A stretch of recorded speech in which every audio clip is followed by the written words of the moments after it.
Bonjour à tous, je m'appelle Thibaut Joubert, donc je suis product manager chez IDEXI et aujourd'hui donc on a 30 minutes ensemble pour aborder le sujet de suivant: comment améliorer la gestion des partages externes?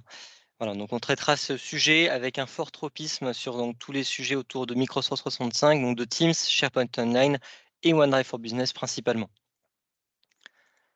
Dans l'agenda, comme j'ai dit 30 minutes, l'idée c'est que l'on va, traiter donc des 3 points suivants.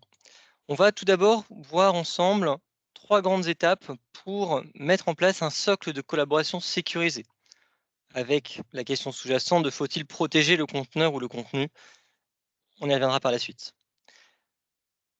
Dans un deuxième temps, on regardera donc comment suivre dans la durée ce socle de collaboration sécurisé, avec dans un premier temps la revue des partages avec tout ce qui est outils Microsoft proposés nativement et comment est-ce qu'on peut améliorer ce suivi dans la durée avec l'implication des utilisateurs via l'outil My Data Security, donc notre solution côté IDEXI? 2 chiffres que j'aime bien pour introduire et rappeler et marteler un peu ce contexte très important de la nécessité de maîtriser ces partages. On a toujours, et c'est un chiffre intéressant qui a été sorti l'année dernière par un baromètre Cézanne, donc baromètre Cézanne 2021, on a toujours 80 des RSSI qui considèrent que la gestion des partages par les collaborateurs représente un risque majeur pour les données de l'entreprise. Aujourd'hui, les utilisateurs possèdent leur propre Teams, leur propre SharePoint. Ils ont la possibilité, une maîtrise totale sur les droits, les permissions de leur environnement de collaboration, sur leurs environnements personnels. Et donc, ils peuvent partager de la donnée en interne, en externe, soit par erreur, soit de façon malveillante, ce qui peut conduire à des risques de confidentialité pour l'entreprise. Un très bon exemple que l'on a pu avoir chez un de nos clients, que l'on a déployé l'année dernière, donc client suisse, 3 000 utilisateurs. Quand on s'est installé pour faire notre première campagne de revue des accès, on s'est rendu compte qu'il y avait dans l'entreprise 35 330 liens anonymes qui avaient été créés uniquement à partir de OneDrive.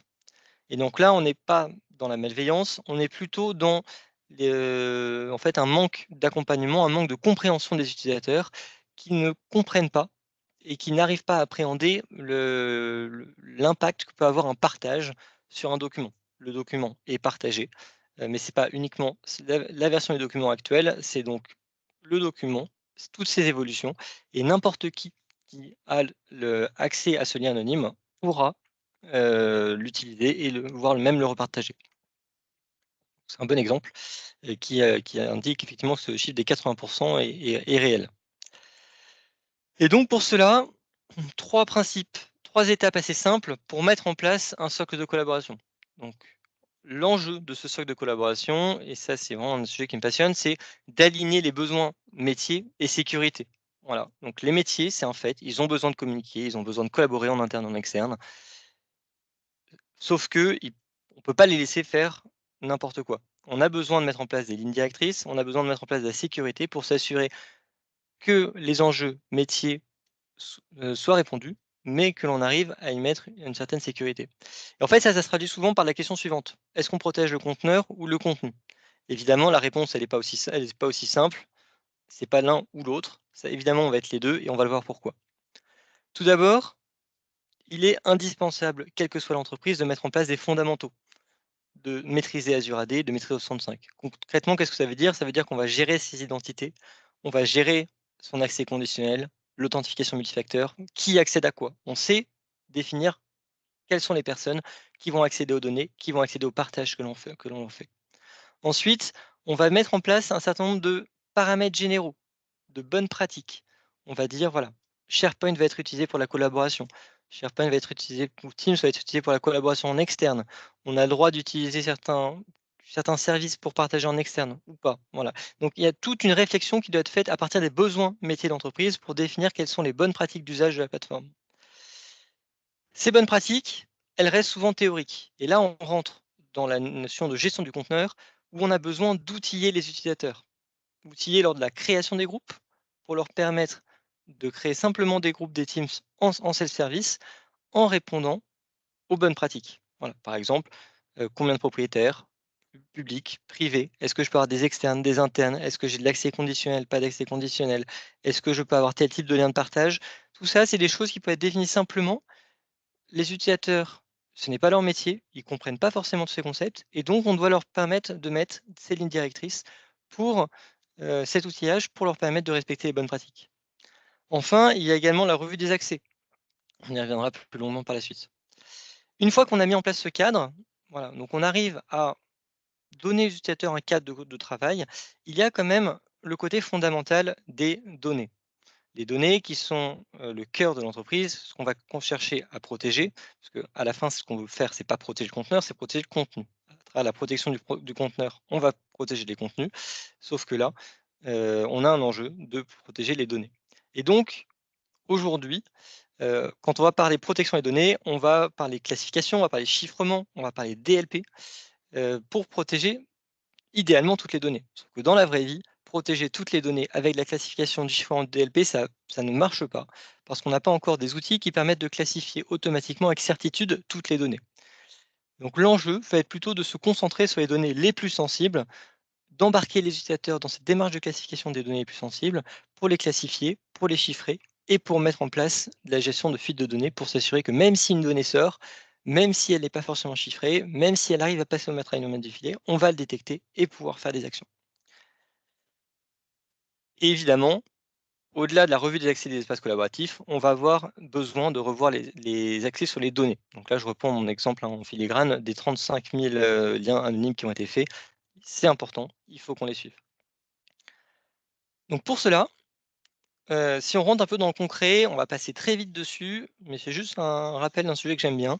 C'est la nécessité d'outiller l'utilisateur lors de la création des groupes Microsoft 365, qui sont donc la brique sous-jacente des Teams, des SharePoint, d'ensemble des briques de collaboration de Microsoft 365. Quand on parle de ça, on va souvent rester, et c'est un peu dommage, à ce qui est disponible dans les interfaces graphiques. On va parler de quoi? On va parler tout simplement de est-ce qu'on peut avoir des externes? Donc est-ce qu'on peut avoir des utilisateurs invités dans un groupe Microsoft 365? Est-ce que qu'est-ce qu'on va autoriser comme lien de partage? Des liens anonymes, des liens, pour des externes qui ne sont pas encore maîtrisés, des liens pour des externes qui sont connus d'entreprise ou uniquement des internes? Également, des fonctionnalités plus récentes, on peut mettre en place de l'accès conditionnel. Pour des teams un peu plus sensibles, on va pouvoir définir est-ce que je peux avoir des terminaux gérés, pas gérés, avoir du contexte d'authentification avec des durées de session, avec l'authentification multifacteur, avec même aujourd'hui des certains niveaux d'authentification pour que les données les plus sensibles, qui sont dans les conteneurs les plus sensibles, soient accédées avec un niveau important de sécurité. Voilà, tout ça, c'est dans les interfaces graphiques, ça commence à être connu, mais c'est pas encore complètement déployé avec la confidentialité, avec la notion d'étiquette de confidentialité, heu, donc ce qu'on appelle les sensitivity labels, les labels IP, MIP en fonction de comment vous les appelez, tout ça, c'est la même chose et donc en classifiant un espace, on va pouvoir appliquer automatiquement ces politiques qui ont été définies en concordance entre les besoins de sécurité et les besoins métiers et donc en créant un site, en donnant accès à ces étiquettes, on va pouvoir donner ce cadre aux utilisateurs. Donc pourquoi je disais tout à l'heure malheureusement, on reste aux interfaces graphiques? Bah, tout simplement parce qu'il y a plein d'autres choses. On ne peut pas rester uniquement à ces 4 fonctionnalités qu'il y a dans l'UI. Il y a plein de paramètres intéressants et là, je voulais juste vous en mettre quelques-uns que j'aime bien à titre personnel. Pouvoir définir notamment et donc ça peut se faire en fait, souvent par script, souvent via des solutions tierces. Donc on va pouvoir définir quels sont les liens de partage par défaut, voilà, pour pouvoir le personnaliser site par site. Qui peut partager? Est-ce que c'est uniquement les propriétaires qui peuvent être partagés? Est-ce que c'est les membres? Est-ce que c'est tout le monde? Est-ce qu'on peut avoir des liens de ligne qui vont expirer? Est-ce qu'on peut même avoir des utilisateurs externes qui vont expirer? Voilà, j'ai un utilisateur, je lui partage un document, automatiquement 30 jours après, je supprime son accès et donc il devra redemander un accès. Est-ce que j'autorise les company links? Les liens de partage pour toute l'entreprise? Ça, c'est une fonctionnalité qui est pas connue, qui reste intéressante. Est-ce que j'autorise et ça c'est tout nouveau, c'est 1 mois, est-ce que j'autorise le téléchargement vers un terminal? La combinaison de tout ça, il y en a plein d'autres, ça permet de mettre en place un cadre pour la collaboration en respectant les besoins métiers. Donc ça, c'est bien beau, mais On a un enjeu de le suivre dans la durée. On a un enjeu de visibilité, de comprendre comment travaillent les utilisateurs. On a besoin de comprendre tout ça et souvent, on fait face avec nos clients à 6 grands points de douleur qu'on peut diviser en 2 catégories. Première catégorie, l'état des lieux. Deuxième catégorie, les revues d'accès. En fait, on va avoir beaucoup de problématiques, dès lors qu'on va rencontrer un volume de données important. Les données, elles bougent, les liens de partage, ils bougent, donc il y a une grande dynamique qui fait qu'il est nécessaire d'être capable de le suivre. Un besoin d'être capable d'avoir de la visibilité, de comprendre ce qui se passe, comprendre ce que font les utilisateurs et d'être capable d'auditer les différences entre ce qui est un état à l'instant T et un instant T plus 1 ou T moins 1. Et enfin, donc les revues d'accès, qui va être le sujet principal, de la fin de ce webinaire, ça va être de comment est-ce qu'on va être capable d'embarquer les utilisateurs pour revoir les accès. Parce que les utilisateurs, eux, connaissent leurs données, connaissent leurs besoins métiers, même s'ils ne maîtrisent pas leurs outils techniques, même s'ils ne maîtrisent pas les outils de collaboration, c'est eux qui savent si leurs données sont accédées par les bonnes personnes. Et donc on a un enjeu de pouvoir les embarquer pour faire les corrections qui sont nécessaires, pour corriger à la fois des erreurs, des permissions qui sont devenues obsolètes ou des choses qui n'auraient pas lieu d'être.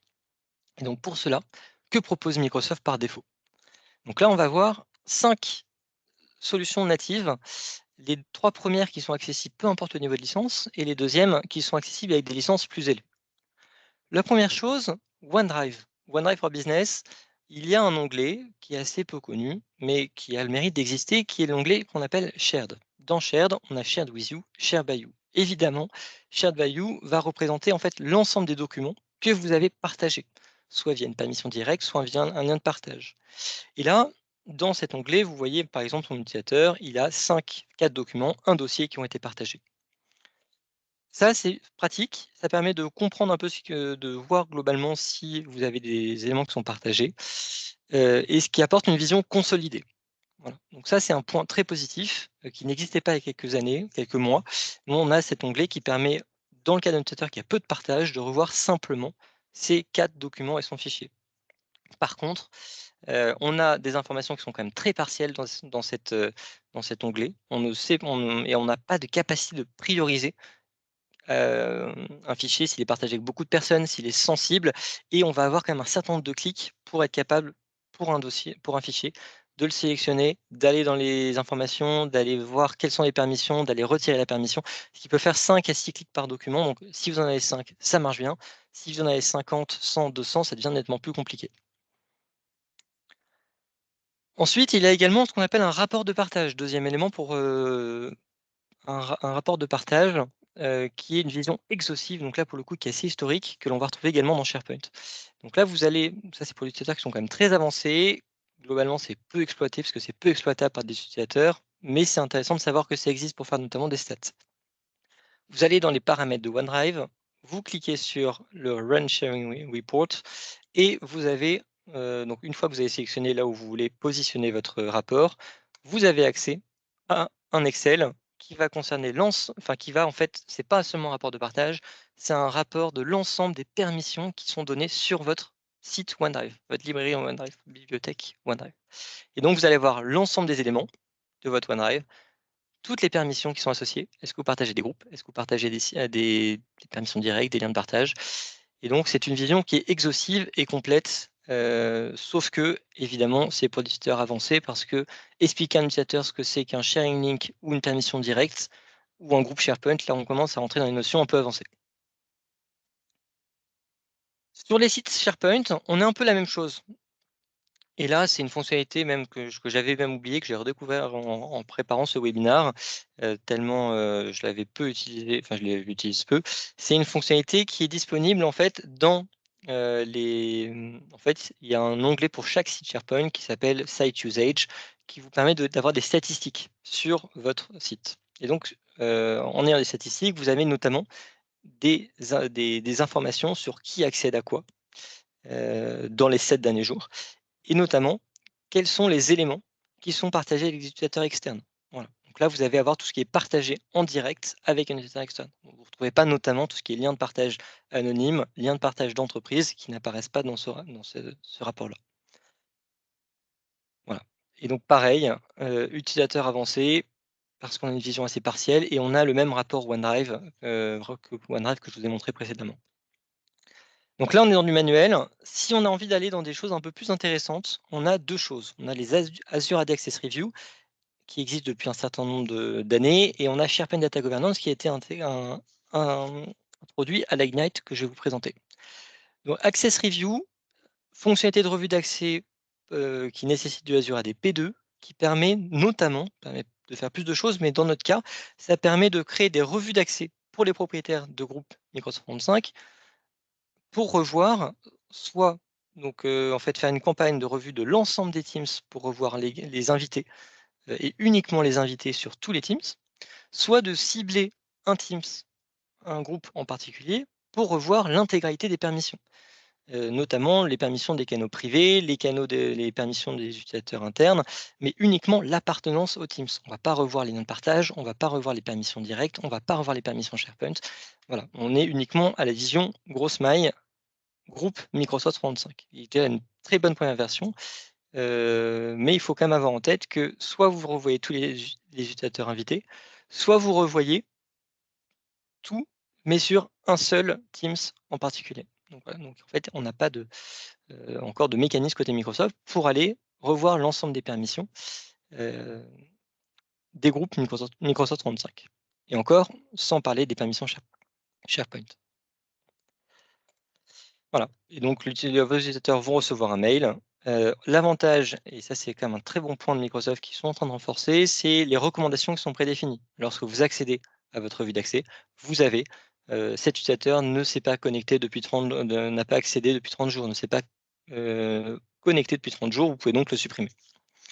Et par contre, les gros inconvénients, on revoit uniquement les groupes Microsoft 365 et c'est complexe de planifier des campagnes. Donc même s'il y a des API, on a peu de documentation, c'est quand même assez compliqué d'aller dans cette direction. Enfin, SharePoint Data Governance, une nouvelle solution qui a été introduite le mois dernier avec, la Ignite. C'est une fonctionnalité qui va nécessiter en fait de la E5, mais qui va permettre pour les administrateurs SharePoint d'avoir des rapports. Aujourd'hui, il y a 3 rapports qui sont présentés. Ce qu'on appelle donc les rapports sur les sharing links. Donc vous allez pouvoir exécuter une fois toutes les 24 heures un rapport qui va vous permettre d'avoir, c'est ça, d'avoir donc pour, les 100 sites, qui ont le plus de liens partagés sur les 30 derniers jours, de pouvoir savoir par site, Heu, qui, pardon, pouvoir par site, le nombre de liens de partage anonymes ou d'entreprises ou d'externes qui ont été créés dans les 30 derniers jours. Donc pas avant, 30 jours, le nombre de liens de partage et par contre, vous ne connaissez pas les liens de partage. 100 sites, il y a un rapport qui peut aller jusqu'à 10 000 sites, donc pas au-delà, 10 000. Sauf que là encore, vous n'aurez que les informations du nombre de partages faits dans les 30 derniers jours et vous n'aurez pas la granularité des partages en question. Ce qui a été également annoncé, qui n'est pas encore disponible en preview, qui devrait arriver, j'imagine fin 2023, d'après ce qui a été, annoncé, ça peut arriver plus tôt, c'est la possibilité de faire ce qu'on appelle des Site Access Review, qui viendraient en complément des Azure AD Access Review. Donc avant, on parlait de revue des groupes, Microsoft 365, là, on pourrait revoir les liens dont je vous ai parlé, les liens externes, les liens d'entreprise, les liens anonymes.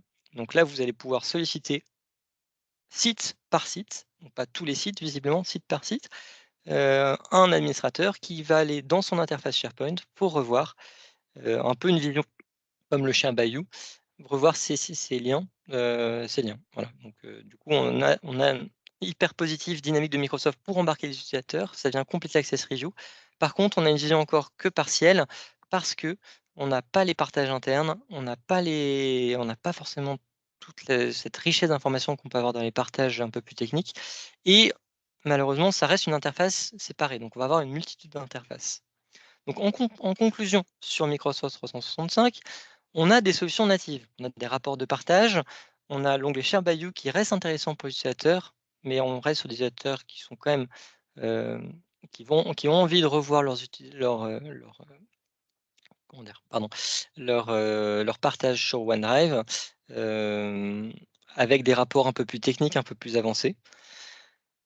Et avec des licences élevées, on a la possibilité de faire des revues des membres des groupes Microsoft 365, soit tous les invités, soit unitairement, avec les internes et les invités et les canaux partagés.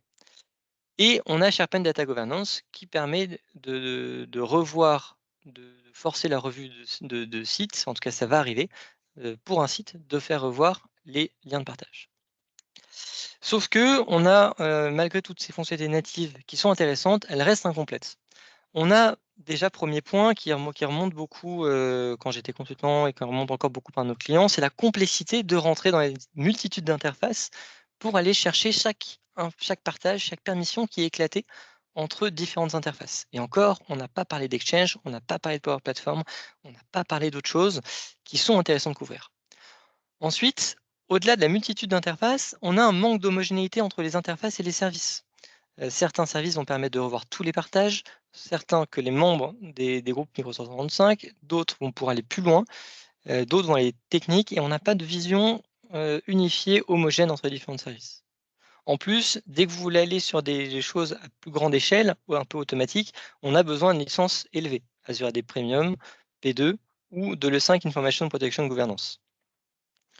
Voilà. Et donc, si vous voulez aller solliciter un utilisateur, vous êtes obligé d'aller sur ces licences, mais on reste quand même dans une certaine complexité. Et si je reprends mon chiffre tout à l'heure de 35 000 liens anonymes, aujourd'hui, on n'a pas ces mécanismes qui existent de pouvoir les revoir à grande échelle.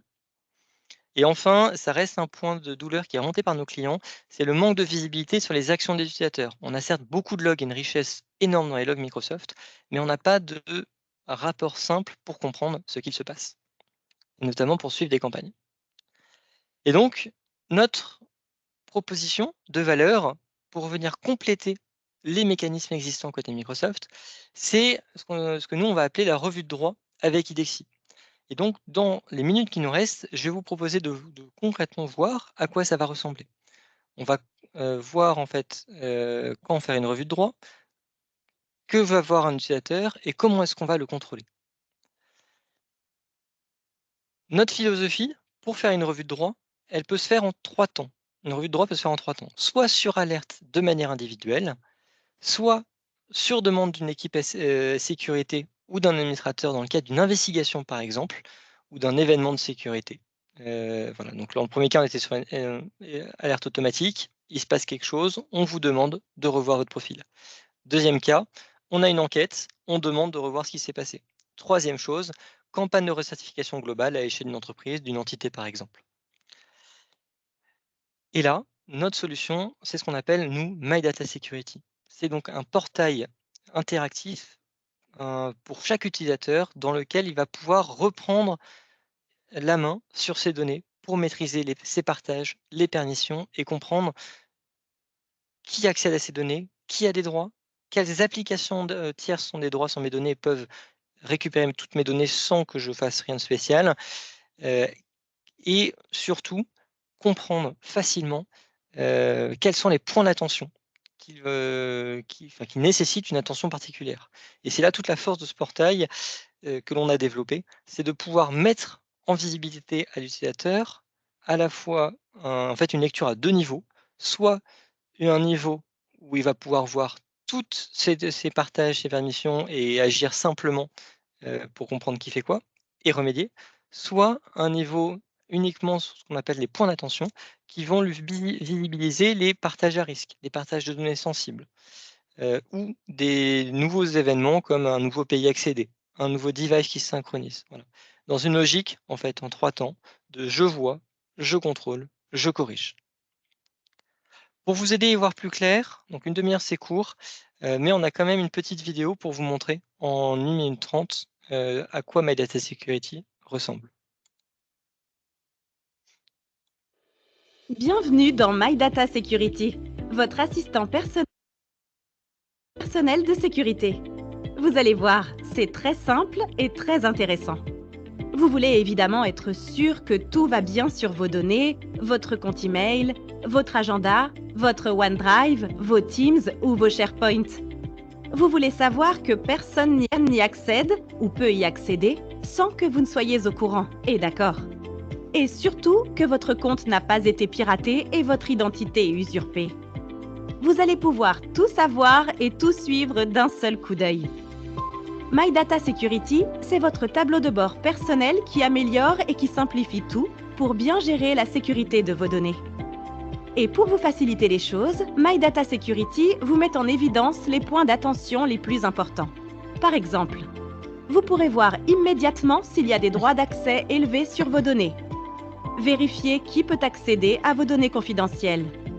Vous assurer que les accès à vos Teams ou vos documents OneDrive depuis l'extérieur de l'entreprise sont bien tous légitimes. Et en quelques clics, vous visualisez et corrigez une erreur de manipulation, une autorisation ou un partage donné involontairement. Vous stoppez immédiatement un accès malveillant et vous pouvez prévenir directement les équipes sécurité. Grâce à My Data Security, vous avez enfin de la visibilité sur ce qui se passe sur vos données et vous les maîtrisez. Vous allez pouvoir appliquer les bonnes pratiques pour mieux gérer vos données et participer à un enjeu de cybersécurité collectif et majeur pour l'entreprise.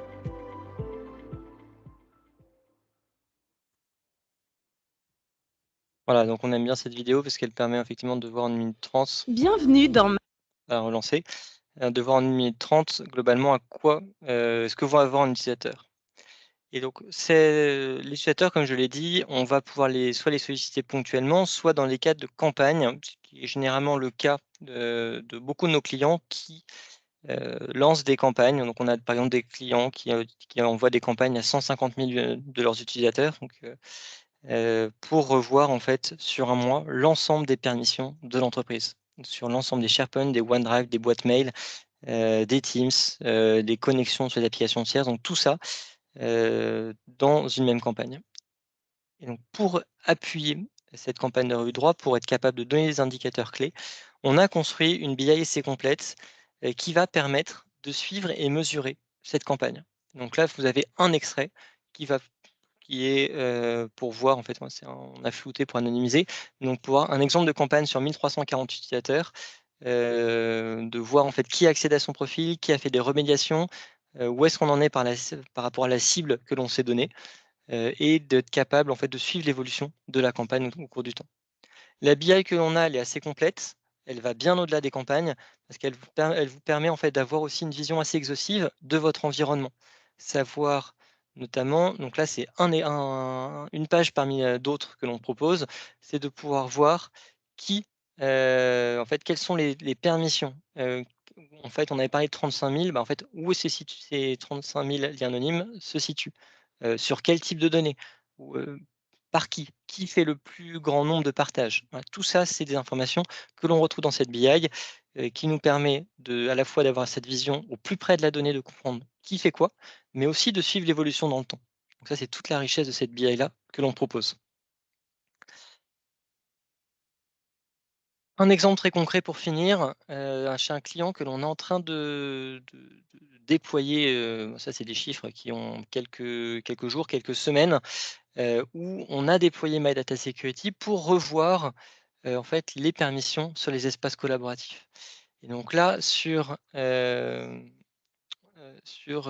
crois 4 000 utilisateurs heu, qui ont, été ciblés par la première campagne, on a 65 qui ont accédé à My Data Security, 30 qui ont fait une action de remédiation, donc ce qui arrive à un chiffre en fait de 7 corrections par utilisateur sur un mois et une estimation en fait de 2 000 partages dangereux supprimés. Voilà, donc tout ça avec des bons retours utilisateurs qui, en fait mettent en avant une facilité d'utilisation et une très bon une facilité importante de prise en main de l'outil et de compréhension des enjeux, de protection de l'information. Voilà, donc IDEXI, on a beaucoup parlé, Access Review. Heu, En fait, on ne fait pas que ça et si je dois vous résumer en 30 secondes, tout ce que l'on fait, en fait, j'aborderai en fait 5 axes. Le premier, c'est en fait, on va venir se brancher sur un Tenant 365 ou sur d'autres plateformes de collaboration, on va venir collecter et tracer l'ensemble des accès, des permissions, des actions qui se passent sur votre environnement, afin d'être capable de proposer, donc comme je l'ai dit, des revues de droit par les propriétaires concernés, les utilisateurs concernés, donc ça c'est tout ce qu'on a évoqué. Heu, Avoir également des capacités de contrôle et d'audit par les administrateurs, heu, pour suivre qui fait quoi, avoir même des actions d'un point de vue administrateur. Au-delà de ça, on a également des capacités d'alerting, pour aller détecter des partages dangereux ou, générer des alertes avec des workflows sur les points d'attention, pour venir agir rapidement avant même que l'utilisateur puisse, réagir dans sa campagne. On a la capacité de l'embarquer et d'embarquer les équipes sécurité pour le traiter.